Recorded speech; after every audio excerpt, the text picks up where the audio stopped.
Welcome to Horticulture, where a group of extension professionals and plant people talk about the business, production, and joy of planting seeds and helping them grow.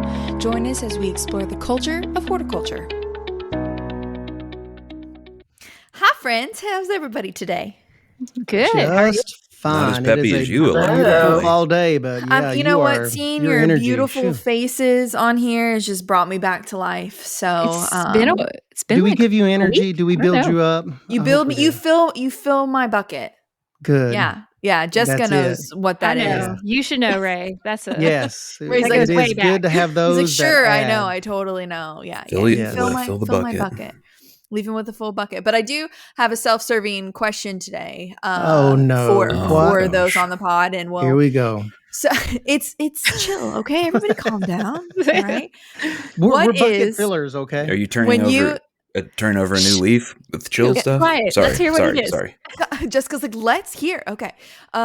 So when you go to a super cool event, that could be a wedding, that could be a dinner, it could be just a random party, it could be something work related, and occasionally you get to leave with something, right? You get like some swag, or you get some you get something small.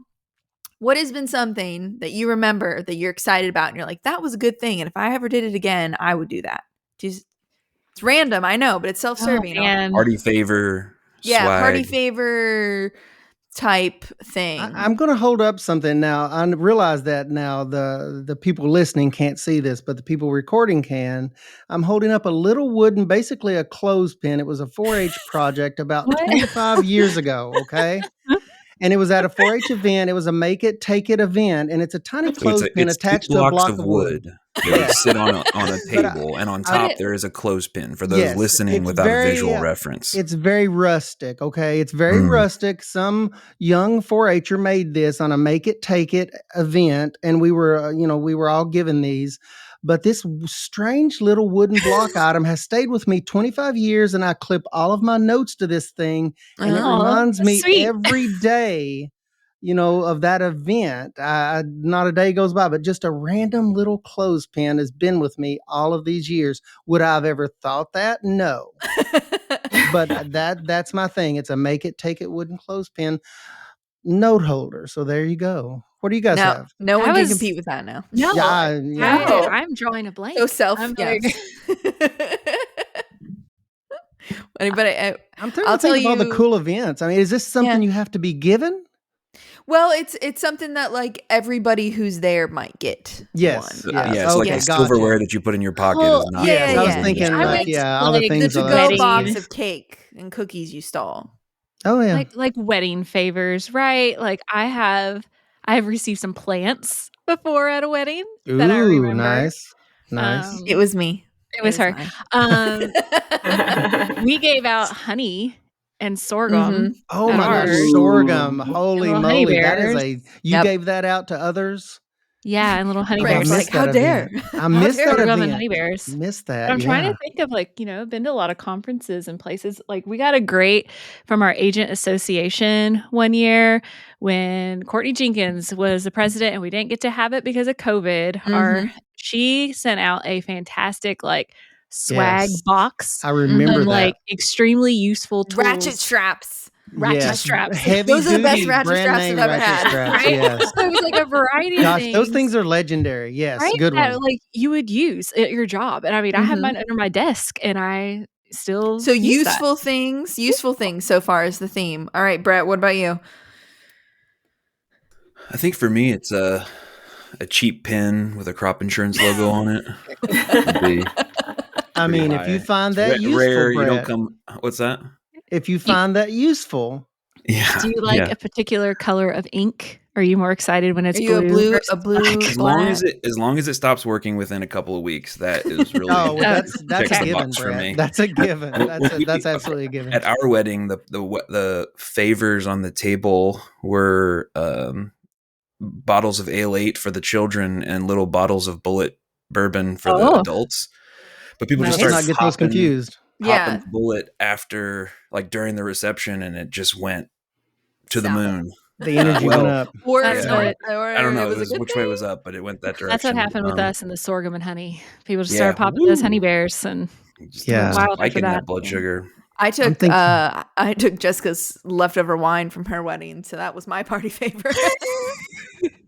That is That's true. Nothing like chugging a bottle of wine in the parking lot, but Okay. And we have a Supporting the guest local on economy. today. We have a guest on today, Bethany. What is something that you have received? Oh man, like conference wise, Or just, any type of event. Anything. Memorable. event. So one thing that is coming to mind is this random like bandana that has like ice pack things in it. Oh yeah. So you can, like, Yeah, get that's wet nice. and then like put it in your freezer and then like put it around your neck in the summer Mhm. Oh or yeah. like on your forehead. Or like when it's frozen and heavy, you can hit people with it. Nice. It's also Nice. cooling. It's like an ice, like an Very ice bomb. useful. Very Yeah, it's very useful, many different ways. I like Many this. Okay, different- so yeah. useful items and edible items is what I'm hearing out of you all. So, okay, all right. Putting that in my notes, filing that away. Thank you for your input. Invite us to your friends. next party. That's Yes, what please.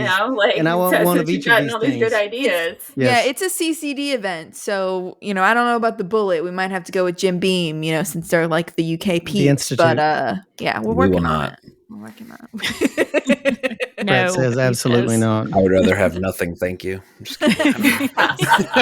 I'm just being polemical An at this empty point. box, please. Just being antagonistic. Yes. I'll have some apple cider, I guess. Whatever, fine. Well, People listening to wonderful. this point are like waiting on bated breath to see what the heck the They're topic like, why is They're like, Bethany here?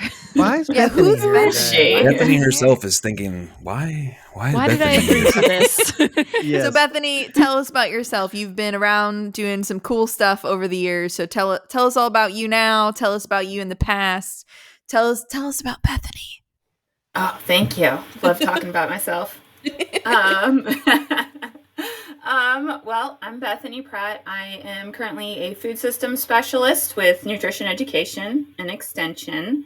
And probably my area of expertise within that is all things urban. So I live in Louisville, work in Louisville, where in a past life I was the horticulture agent in the county. So I've been around extension for a while, doing things related to planting, growing, food, people, in pretty small spaces for a lot of years. So One I might think say that's the maybe culture of horticulture. perhaps. I see what you did there. Very nice, Alexis. Yeah. I was channeling my inner Brett. Yeah. You just had to get that in. But it's true. All the culture behind horticulture and all the circles therein. So yeah.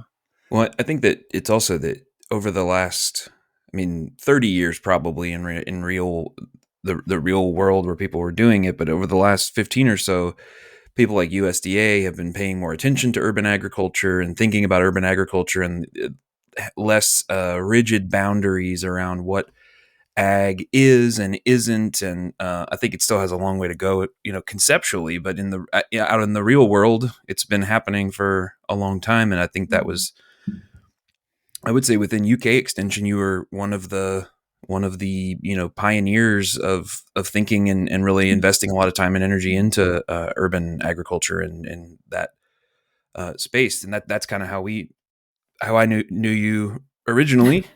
Because I pestered you a lot about why aren't there resources in other languages Yeah. or for small scale farmers.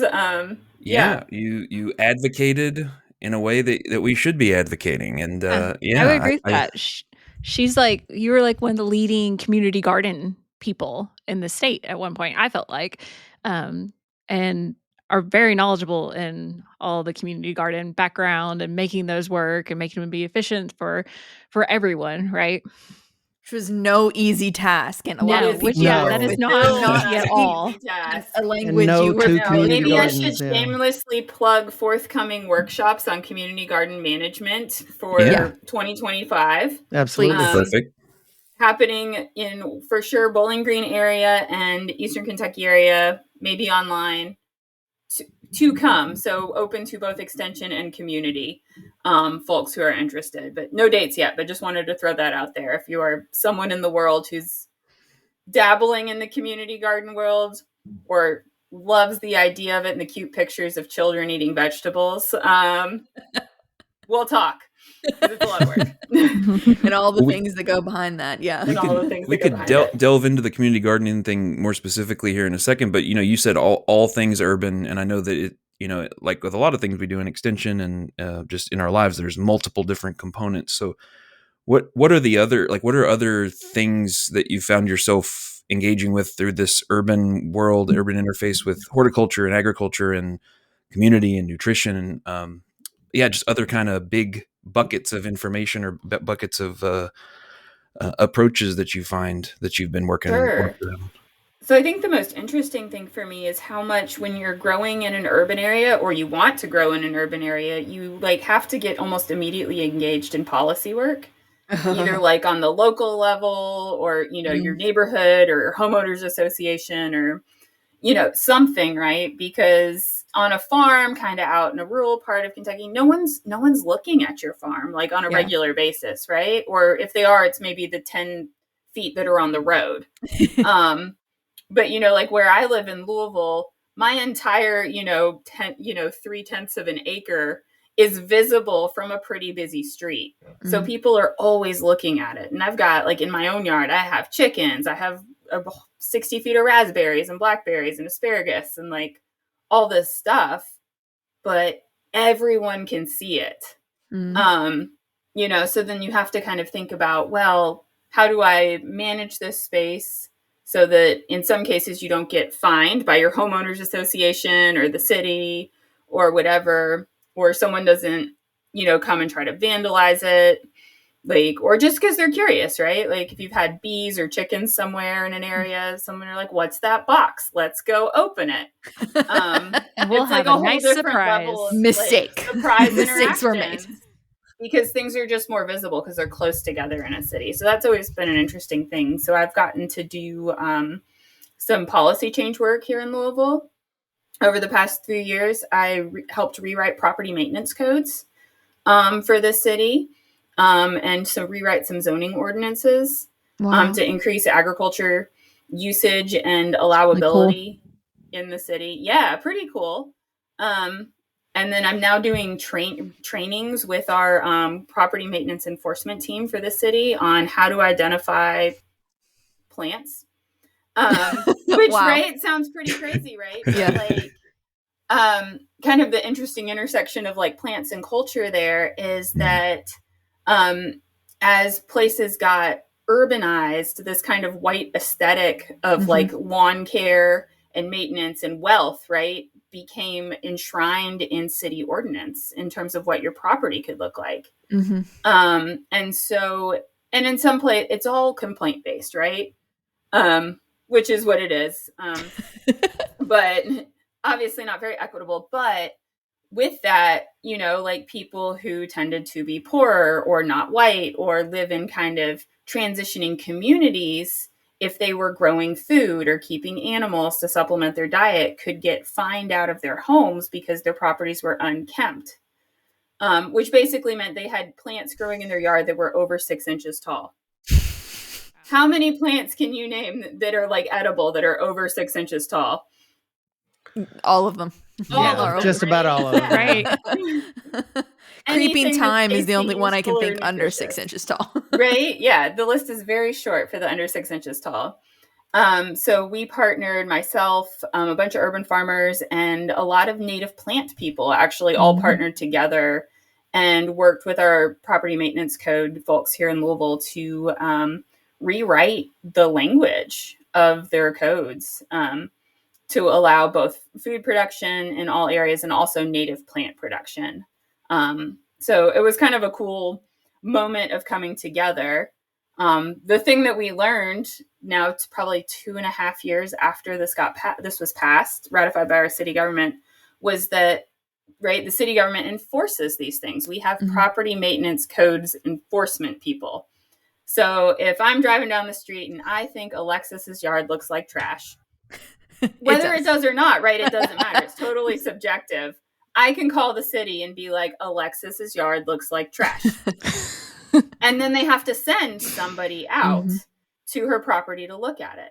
So the reality is right, Alexis is growing these beautiful native plants, like, and right, they're beautiful and they're lovely, but they also kind of look like weeds. Her Mhm. Joe Maybe Pie you've got weed some, Right. is out of yeah, control. like some Joe Pie or some, some of the different grasses, or like I have goldenrod in my front yard, which people kept asking me about all year because it doesn't bloom until now. Right. Yep. But like all those things, right? And so we started I worked with the native plant folks to do trainings for property maintenance codes about like, what is this stuff? Mhm. Like, what are the tools that are available to ID stuff? Because like Louisville's 20% of Kentucky lives in Louisville. There's no way we can go out and there's a billion plants in the world. Like, there's no way everyone's going to know what all these plants are, if they're invasive, if they're native, if blah blah blah. So we were doing trainings on how to identify some basic native plants, some ones that are definitely invasive, things like honeysuckle and kudzu and Japanese knotweed, anything that's listed on our state invasive species list. And then we're kind of like, go forth and try it out. See if you like come with things from the lens of like, hey, maybe this was intentional. Maybe, maybe these weeds are intentional. How many property maintenance code violations are there? And the reduction of like fining from the city has gone down a whole bunch. Wow. This year. The reporting's still about the same, but in terms of residents getting fined, it's decreasing a lot just from those kinds of trainings. So it's been an interesting unexpected thing in the world. Is all of this couched? All of this work kind of couched in like a Food Network landscape, or does it go beyond that, Bethany? I mean, what's the broader perspective if you zoom back out?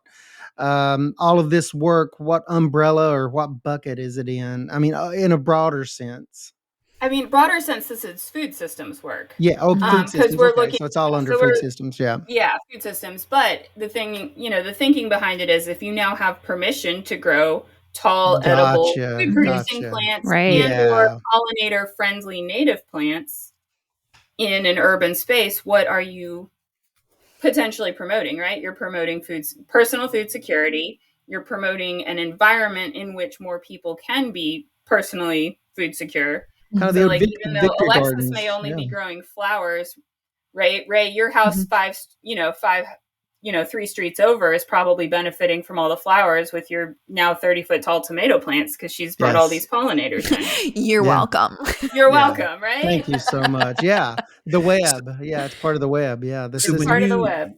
when you started, you and whoever else you're working with, started these conversations to try to change or address or intervene around these policies that weren't working.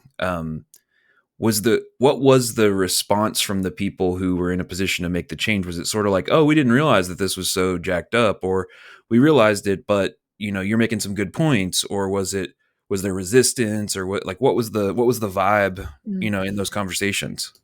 It was actually surprisingly open from the city. We also we had been looking at some of these things for a couple of years, and then the city decided to do an equity review of all of their codes and regulations. So we took that as an opening to kind of start it and started approaching this from an equity lens. Because statistically, the properties that have violations most often are people of color, people in low income, and truly most of the time it's actually for food production. Because we got some data back and it was like someone growing corn in their front yard had a whole bunch of property violations. Corn happens to be a fairly tall plant. But like, was it neat and well kept? Yes, absolutely. But it was 8 feet tall and in their front yard, but their front yard was a shotgun lot in the middle of a neighborhood. And somebody on the block really didn't like it. Mind-boggling. Yes. And that's not like a plant that like, you're like, what is that? Is that an invasive? Right? Because we grow corn everywhere. Yeah, right now it's a you very can see it easy to everywhere. identify plant, right? Yes. So that's It would be cool if there was like an inverse complaint option where you can like call and be like, I saw this in their front yard and I caught a huge vibe off of it. I would like to give it a Reddit thumbs up against I the know. negative thing that somebody else is going to be saying about Yeah. it. You just Yeah. weigh how many thumbs up Yeah. versus thumbs Like down. there's more Right. people who think that's cool than there are people who, but there's only really the option for the people who don't like it to voice their. Right. I know. Or just the culture of like calling neighbors to complain whenever they like fog their yard for like bugs or pest, herbicides or something. Just be like, I don't like that. We should, I don't know, go find them. Like, how much would that change? Yeah. I love how silent this spring is. Yes, exactly. Oh, just got Shout like out Rachel creeps. Carson. I did a home visit one time when I was in the county for a like a retired living type place, and so they sort of had some, they had some very simple landscape, homeowner association-y type things, but it wasn't like overly strict. And they had one house, and like when we walked up and down the street, and they wanted to talk about every house and every tree on the place, and so we went through everything, and then we stopped in front of this one house, and they had big grasses out front. They were probably one of our native species, and daylilies that had just died back, so they kind of look crappy because they had just bloomed out, and some traditional stuff, but they just had stuff that was cycling through, right? We know plants die back and they go dormant, and it was just the time of year for the spring things to leave. And they go, well, what would you do about this house? And I just looked at these women who were very, very sweet, and I was like, I'd probably just mind my own business. They were pretty like, much. What? And I was like, there's nothing wrong with anything that they have. They have perfectly good things. It's just a weird cycle right now, and it'll be fine. And they just could not. I was like, I'd probably mind my own business. Yep.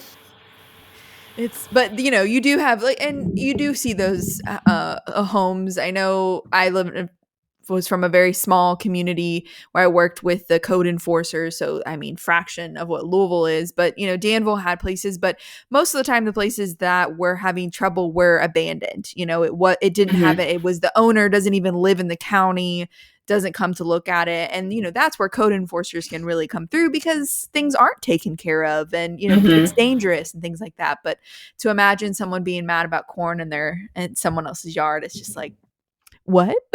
Yeah. And here, at least, our code enforcement, they do all of that. Whether you're reporting like an abandoned home or like a dumpster that's been flipped over, or, yeah, it's a lot to cover. Yeah. They just cover like, oh, it's a catch-all. There's a tree that's been on a house for 8 weeks.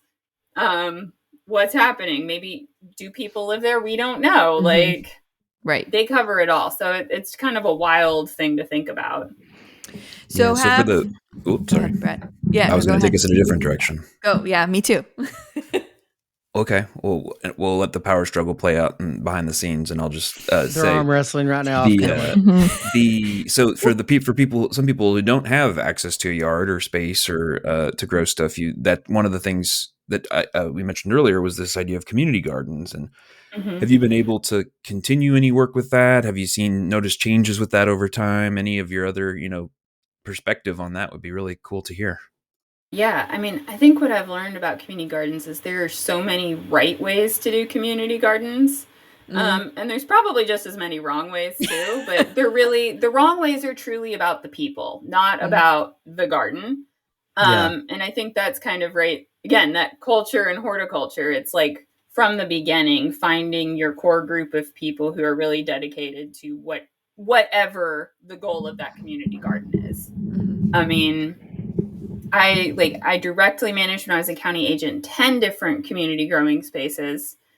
Some were community growing spaces where people had their own garden space and were growing strictly to feed their family. Some were community gardens where people had an individual growing space, but were growing to both feed their family and to sell food.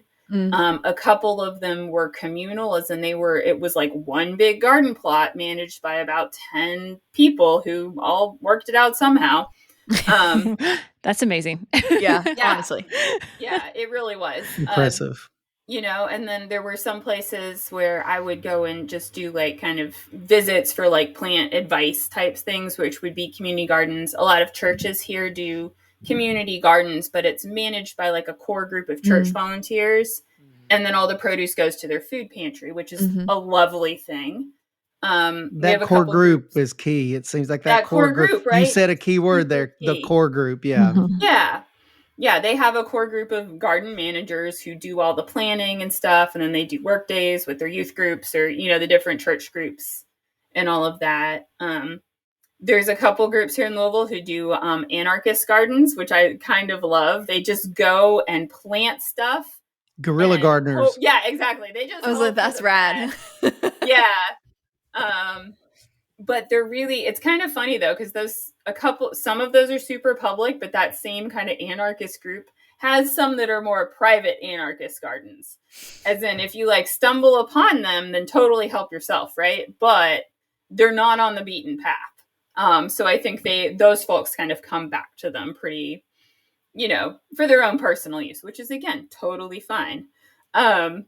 And then kind of in between, we have some organizations who do community food forests, which is the if they plant it, they will come model, which is probably the model I like the least, because the concept, we've all seen this, right? The lovely idea of I'm going to plant an apple tree and then the first graders are going to pick apples and all this stuff. And so the act of planting the apple tree was awesome.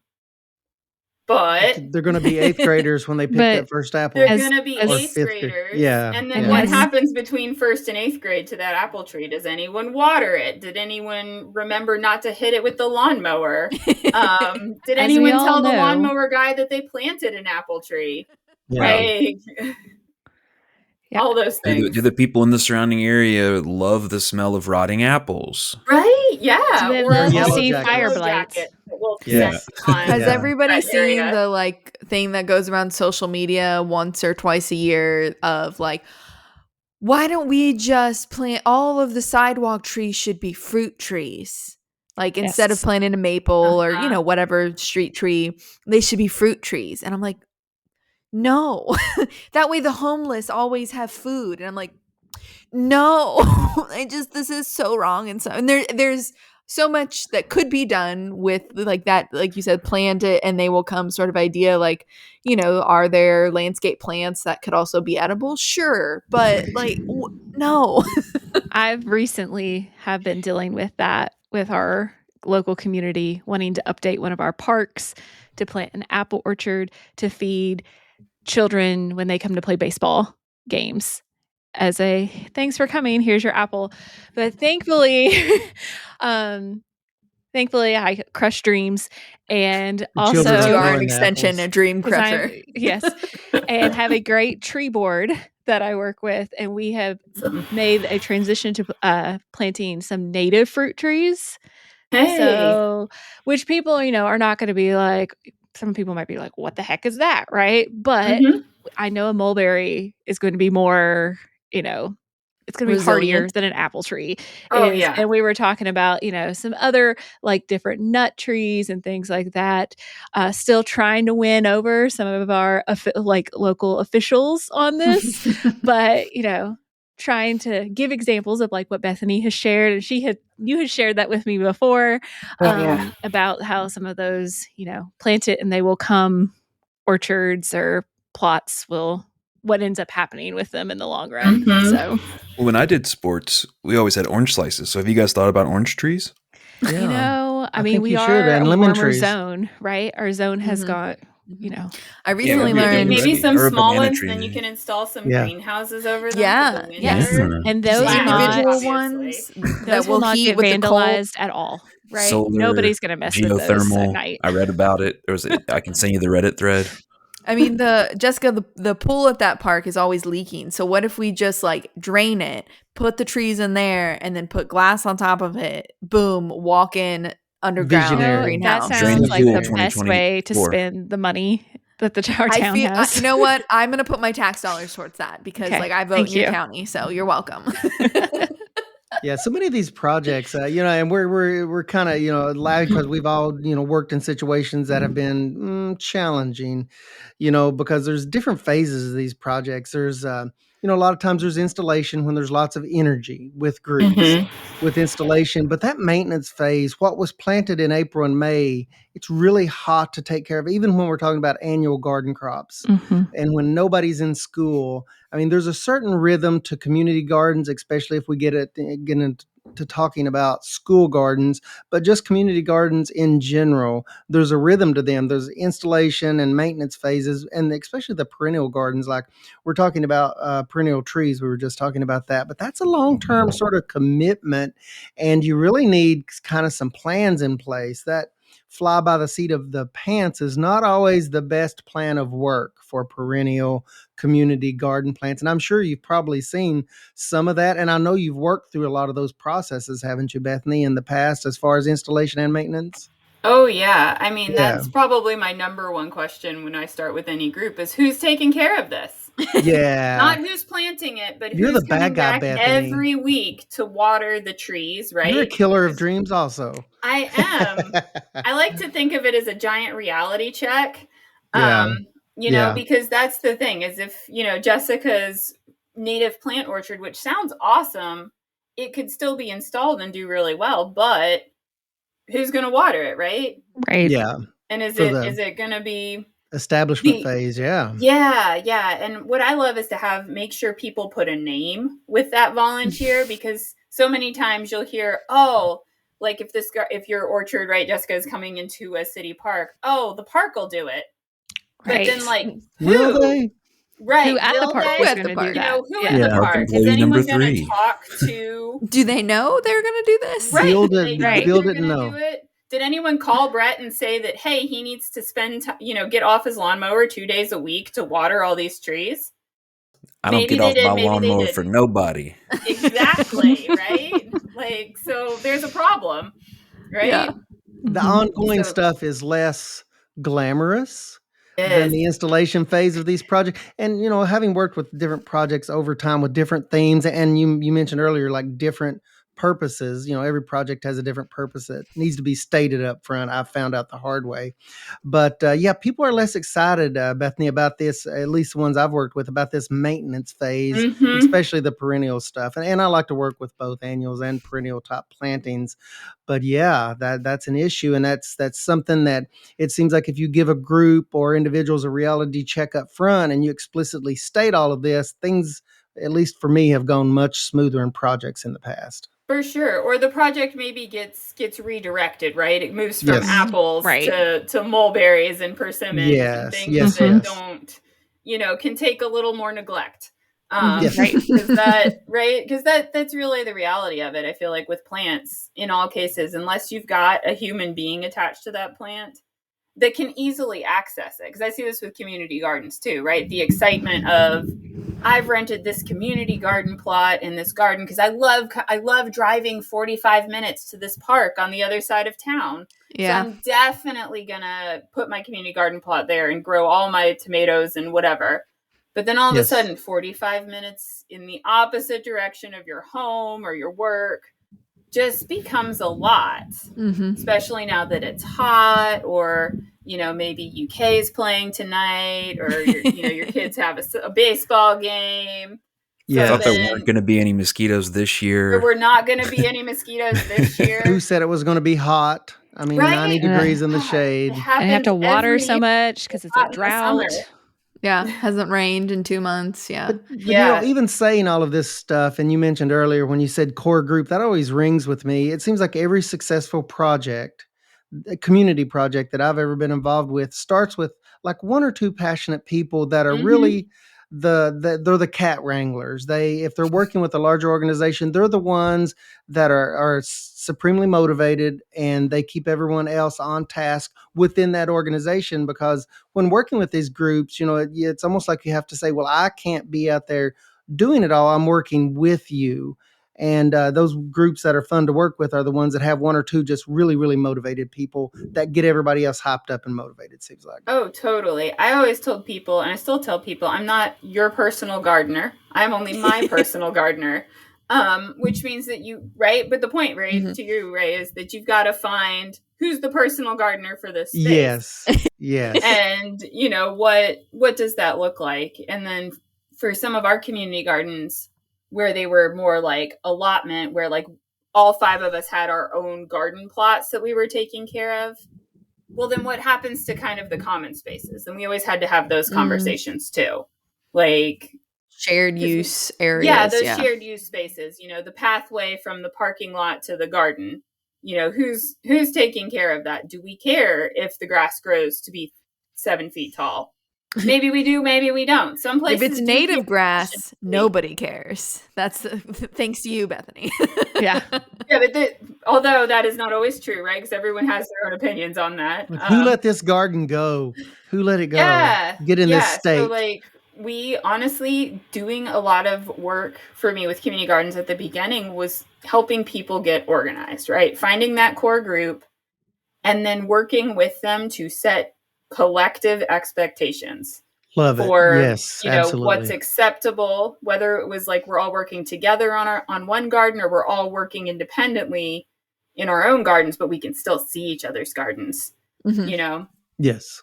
There's one garden in Louisville that staked out an organic section because there was a core group of people who were super passionate about, and by organic, what they actually meant was no spraying, period.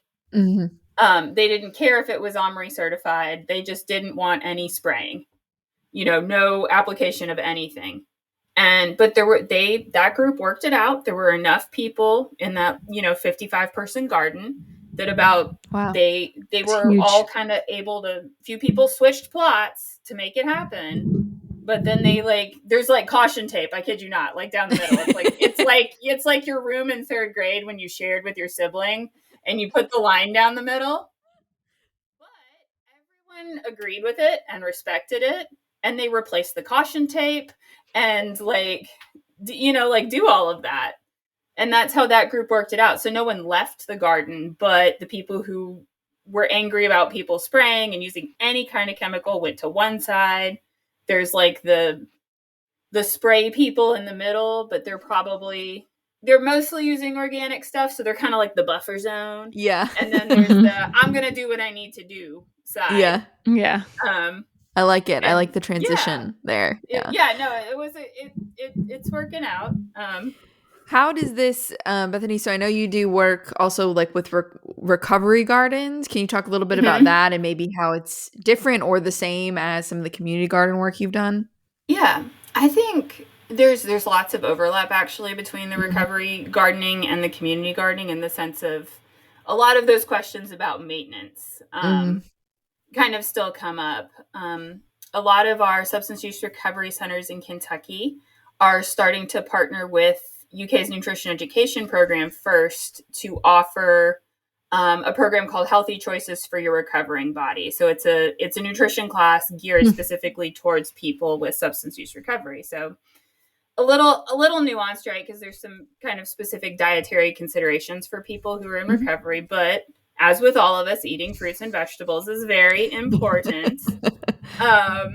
So a lot of times that kind of leads to hey, we have some space on our property. We have people with kind of free time. Maybe we should do a garden.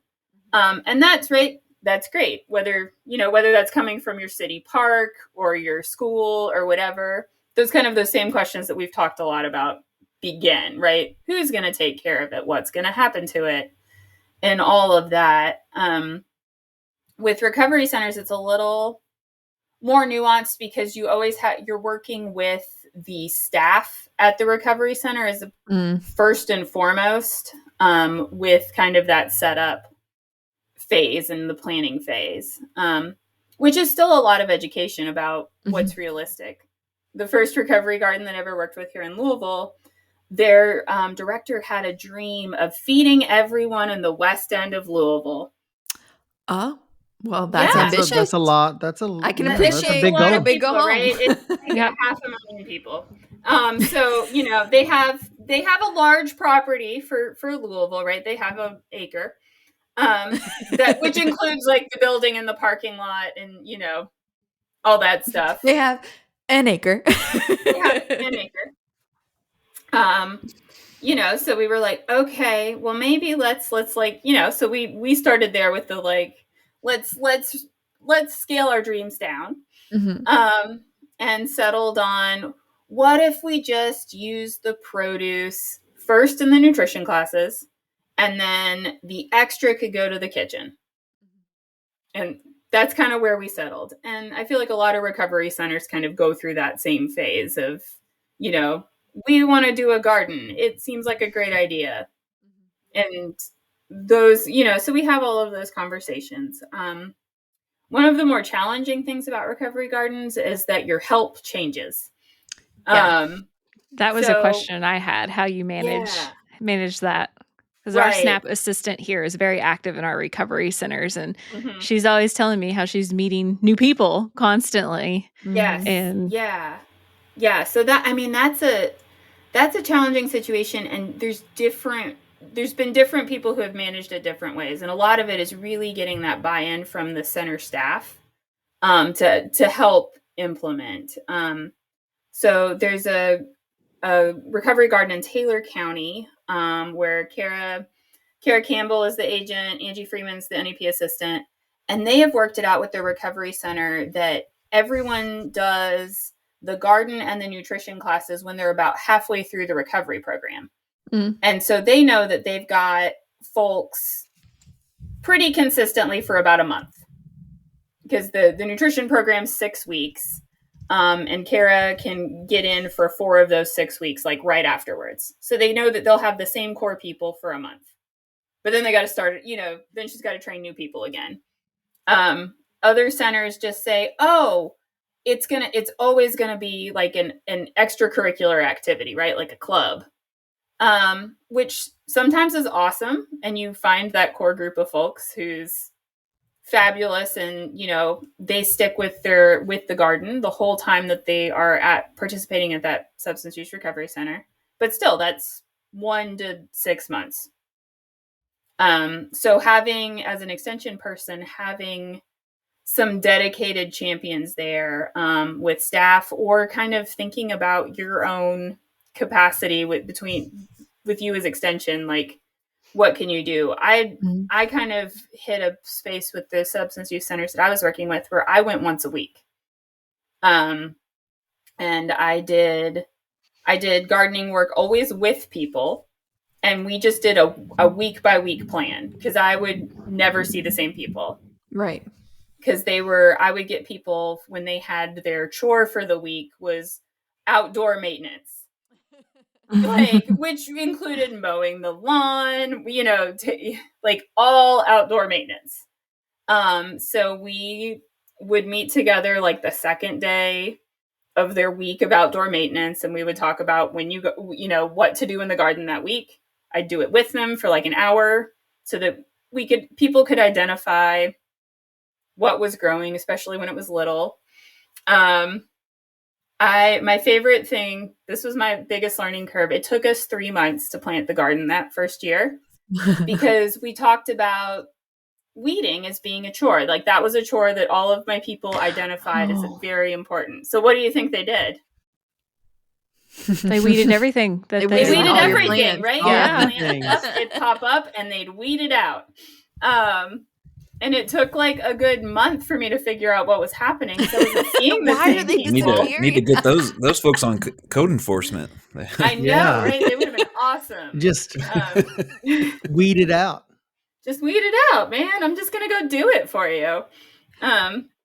It sounds like you have so much experience, and I know when we say community gardens, it's a huge topic, and I should have known we were not going to be able to cover even half of it today. So not only are you working with individuals, you're working with you have experience currently working or have worked with general community gardens, also thematic gardens such as recovery gardens, and that's not even getting into like the therapeutic gardens or the sensory gardens. Have you worked any with those? Just kind of curious.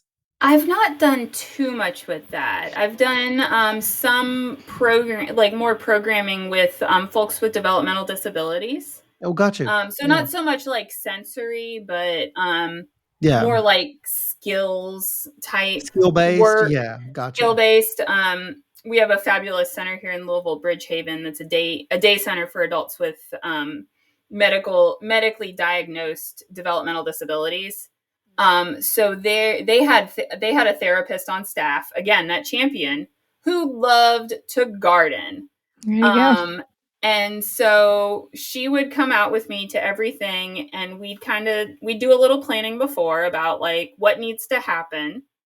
And then she'd be like, "Oh, great. Everyone needs to work on manual dexterity and control." So she'd get out pruners or whatever, and I'd teach people how to prune the roses, the knockout Yeah. roses in their landscaping, like whatever it was. It It's was kind of amazing. like, it Yeah, was all the so angles. cool. Yeah. Yeah. Like, but she was super creative and like had these skills that she wanted to teach, loved to garden, but didn't necessarily always know like what do I need to do specifically. But that was always a fun group to go hang out with because we grew. One year, the art teacher there wanted to grow sunflowers, so we did a whole like fence row of sunflowers and like learned how to put stakes in the ground to hold them up because inevitably sunflowers fall over. And because they were right next to the parking lot, they needed to not fall into the parking spaces and onto people's cars. So we taught people to use hand sledges, and no one lost any fingers, and that was a great success. They did a whole Van Gogh series. And then they did art, and then they did art with the sunflowers later on, which was really cool. What else did we do? They had that center just has some really amazing staff who are certified therapists who were really, none of them were horticulture therapists, which is its own certification. But they were really fun to work with because they would say, "I have this idea. How do we make it happen?" And then we'd all figure it out together. And then, it would go how it would go.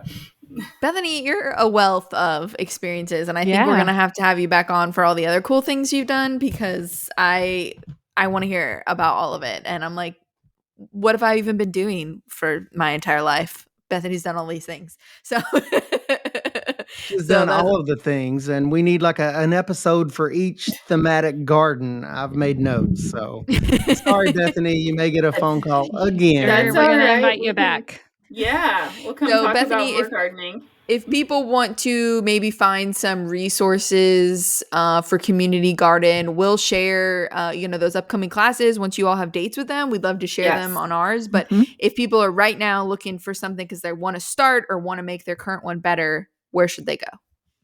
They probably honestly can contact me. And then also their local county extension office too. We will work through your county extension office to actually set it up. But I'm happy to provide assistance and stuff. That is a thing for any extension agents listening. That is something I'm happy to do with you. Awesome resource. Awesome. Yeah, that's definitely still in my wheelhouse. But but I'm happy to help if you're just listening out in the free world and you're like, I want to start a community garden. I think I live in Scott County, but I don't know what county I live in. We can start there and folks can contact me.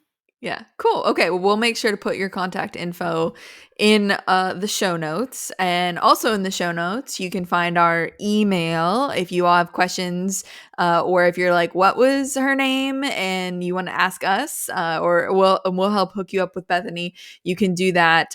Find our email there. You can also follow us on Instagram at HortCulturePod.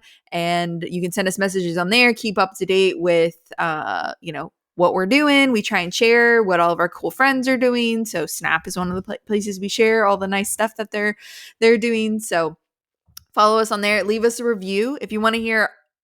Tell us what episode you want Bethany to come back for. That's what I want because we have a huge list. But if you all have something, we want you to put it in the comments while you give 5 stars because Bethany is awesome. And then tell us, Bethany, I need you to tell me more about XYZ. And then we'll know what you want moving forward. So we're very grateful to have you listening with us today. Bethany, thank you for being on. And we hope that as we grow this podcast, you will grow with us and we'll see you next time.